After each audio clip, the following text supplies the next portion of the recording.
오늘도 깔끔하게 암호화폐 시장에 관련된 소식을 들고 인사를 드려보고 있는 크립토 마토입니다. 일단 미국 증시 살펴보도록 하겠는데 상승세로 시작을 했었다가 시간이 지남에 따라서 하락하고 있는 양상이 두드러지고 있습니다. 최근에 많이 반등 및 상승을 했었기 때문에 조정을 받아야 되는 것일 수도 있겠죠. 그리고 비트코인도 마찬가지입니다. 한때 45,000달러까지 올랐었다가 지금은 44,226달러에서 거래가 되고 있는 상황. 이 45,000달러짜리가 그 전에도 돌파를 시도했었다가 막혔었던 자리였기 때문에 몇몇 분석가들은 이 자리가 단기 고점이 될 수 있다라고 이야기를 하고 있습니다. 과연 비트코인은 조정을 받고 다시 올라갈 수 있을 것인지 아니면은 이전에 저항을 뚫지 못했을 때처럼 큰 폭으로 하락하게 될 것인지 오늘 분석 및 나온 소식들을 보시고 판단하실 수 있기를 바랍니다. 오늘 첫 번째로는 미국 관련된 소식들이 준비가 되어 있습니다. 미국 국채 10년물 수익률이 2년치 최고치를 경신하면서 각기 다른 대형 은행들에서는 올해 연준 금리 인상에 대해서 다음과 같은 전망을 내놨다고 합니다. 먼저 골드만삭스 연준이 다가오는 5월과 6월 회의에서 기준금리를 각기 0.5%씩 올릴 것이다.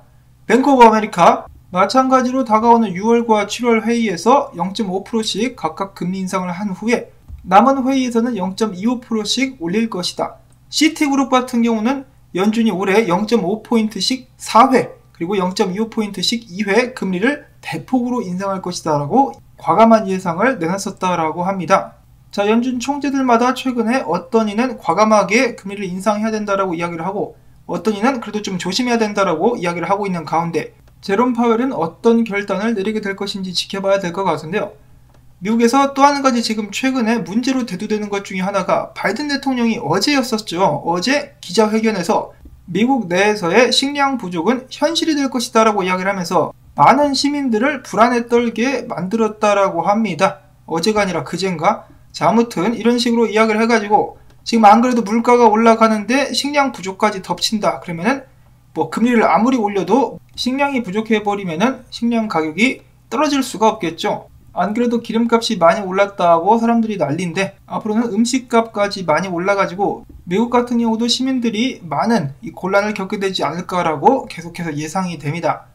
자, 다음으로 해서 암호화폐를 굉장히 싫어하는 사람으로 알려져 있었죠. 미국 재무장관 제닛 옐런 최근 인터뷰에서 그는 밝히기를 암호화폐에 대해서는 여전히 회의적이지만 결제 시스템에 암호화폐가 건전한 혁신을 가져올 수도 있겠다라고 하면서 약간 누그러진 모습을 보여주기도 했었습니다.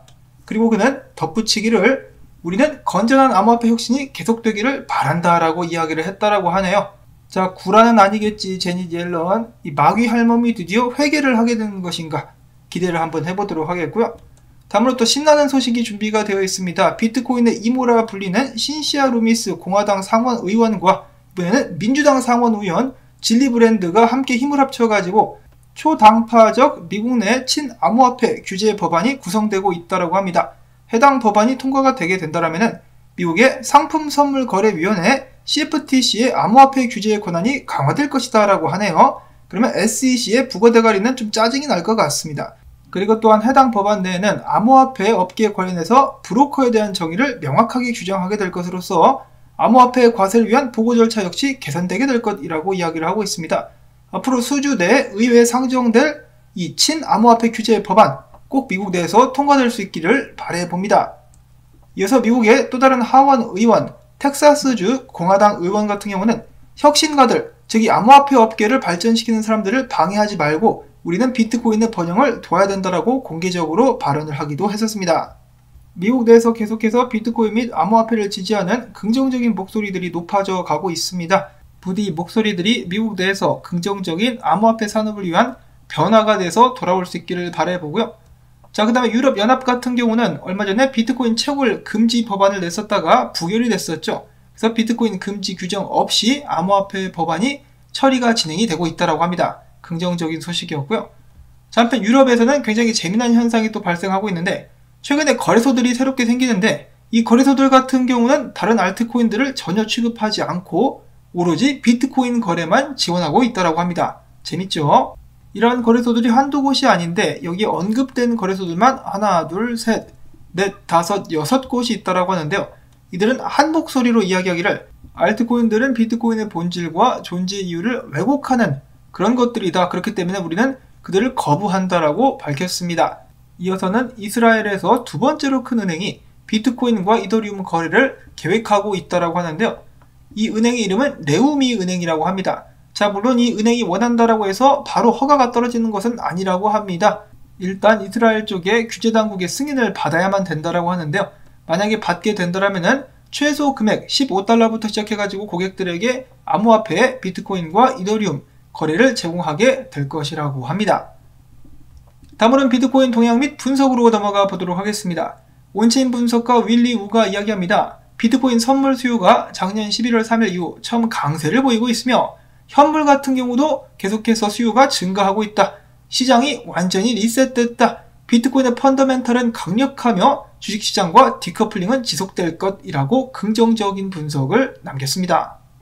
이어서는 블룸버그 크립토의 비트코인 분석. 비트코인이 삼각수렴 상단 돌파를 시도하고 있는데 만약에 이거 깨고 올라간다 그러면은 5만 달러까지 5만 달러 근방까지 치고 올라갈 수 있겠다라는 기대감을 나타냈었습니다. 자, 근데 문제는 비트코인이 해당 저항을 뚫지 못하고 지금 아래로 떨어지고 있다는 것이겠죠. 에드NL이라는 분석가 같은 경우는 이런 식으로다가 비트코인이 반등했다가 떨어지게 되면서 43,400달러까지 조정을 받고 그 다음에 오를 수 있을 것이다라는 분석을 내놨고요.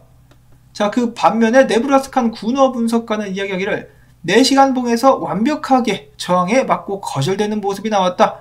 2시간 봉에서 봤을 때는 베리시 엔걸핑 캔들이 나오고 있는데 내가 봤을 때는 이것이 아무래도 단기 고점이 되지 않겠느냐라는 의견을 내놨습니다.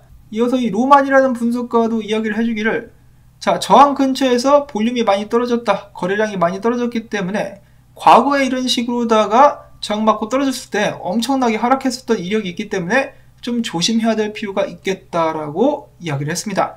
자, 물론 과거와 같이 이렇게 떨어져 버리면 무섭기도 하겠습니다만은 이번에는 좀 다르지 않을까라는 생각이 드는데요. 왜냐면은 주봉 맥디가 이제 상승 크로스를 낼랑말랑 하고 있습니다. 상승 크로스를 내게 된다면은 비트코인은 약간의 조정 후에 저항을 뚫고 올라가게 될 수도 있을 것 같은데요. 주봉 기준으로 봤을 때는 거대하게 어센딩 트라이앵글을 만들고 있는 것처럼 보인다라고 렉트 캐피탈 분석가는 이야기를 했습니다. 이대로만 딱 가준다라면은 약간의 조정 받으면서 최종적으로는 6만 달러 저항까지 도전해 볼 수 있을 것 같은데 다음 주에도 계속해서 만약에 테라가 비트코인을 쓸어 담는다. 그러면 하방 압력을 많이 감소시키면서 상승하는 쪽으로다가 비트코인을 한번 밀어볼 수 있게 되지 않을까라는 기대감을 가져볼 수가 있겠습니다. 부디 그렇게 될 수 있기를 바라보면서 기타 소식들로 넘어가 봅니다. 지금 보시는 차트는 알트코인 전체 시총 차트입니다. 과거 불장 때와 마찬가지로 이런 식으로다가 올라가지 않겠느냐. 바닥을 다지고 알트코인 전체 시총 차트가 올라가면서 이 알트코인들이 날아가는 시기가 오게 되지 않겠느냐라고 비트코인과 함께 더불어가지고 알트코인에 관련된 기대감도 높아져 가고 있습니다. 이번에 조정을 받게 되고 난 후에 니어 프로토콜 같은 경우는 16달러까지도 올라갈 수 있지 않을까. 그 다음에 이더리움 같은 경우도 지금 저항이 막혔기 때문에 2800달러 선까지 내려와서 조정받고 계속해서 저항 뚫고 상승을 이어가지 않겠느냐라는 등등의 긍정적인 분석들이 나오고 있었습니다. 자, 과연 이렇게 될 수 있을까 없을까는 당연히 비트코인에게 달렸다라고 볼 수가 있겠죠. 비트코인이 힘을 내주면은 알트코인들도 계속해서 저항을 뚫고 올라갈 수 있을 것이고 그렇지 못한다라면은 알트코인들도 떨어질 수밖에는 없겠습니다. 비트코인을 응원해야만 하는 상황. 다음으로는 국내 소식입니다. 드디어 이 암호화폐도 상장된 주식처럼 투자소득 5천만원까지는 과세를 하지 말아야 된다는 취지의 소득세법 개정안이 이번에 발의가 됐다고 합니다. 이번에 대선 이후에 공약 실현을 위한 관련법 개정안이 최초로 발의가 된 것인데요. 이 법안이 꼭 통과가 돼가지고 암호화폐 투자자들에게 힘을 실어다 줄 수 있기를 바라봅니다. 이어서 어제 대형 정유회사인 엑선모빌이 비트코인을 채굴하고 있다는 소식이 나온 데 이어서 이번에는 태국의 전력회사 걸프에너지가 암호화폐 투자를 위해서 자회사를 설립했다라고 합니다. 너도 나도 암호화폐 시장으로 뛰어들고 있는 상황. 이어서 크립토닷컴 같은 경우는 이번에 오스카 시상식에서 우크라이나에 관련된 기부 광고 방송을 내보내게 될 것이라고 합니다. 기부하는 방식에는 법정화폐나 암호화폐 그리고 NFT를 구매하는 방식으로 기부를 할 수 있게 될 것이라고 하네요. 자, 마지막으로는 짤입니다. 여기는 이 사람 같은 경우는 암호화폐 투자자이자 축구 팬인 것 같은데요. 보시면은 전 세계에서 유명한 축구 선수들 메시 같은 경우는 유니폼에 바이낸스 로고가 새겨져 있고 호나우두 같은 경우는 테조스 로고가 새겨져 있다. 자, 정말로 대단한 시기가 아니냐라고 이야기를 하고 있는데요. 정말로 암호화폐 시장 길고 긴 여정을 열심히 잘 걸어왔습니다. 여기까지 발전을 했죠. 그리고 다가오는 미래에는 더욱더 크게 도약하게 될 것으로 기대를 해보면서 오늘 영상은 여기서 또 마무리를 짓도록 하겠습니다. 나온 정보들이 여러분들께 도움이 되셨다면 토마토 수고했다라는 의미에서 광고 영상 한 편 틀어놓고 스트레칭하기, 그리고 좋아요 눌러주기로 도와주기 부탁을 드리면서 저는 다음에 새로운 소식 가지고 인사를 드리도록 하겠습니다. 안녕히 계십시오.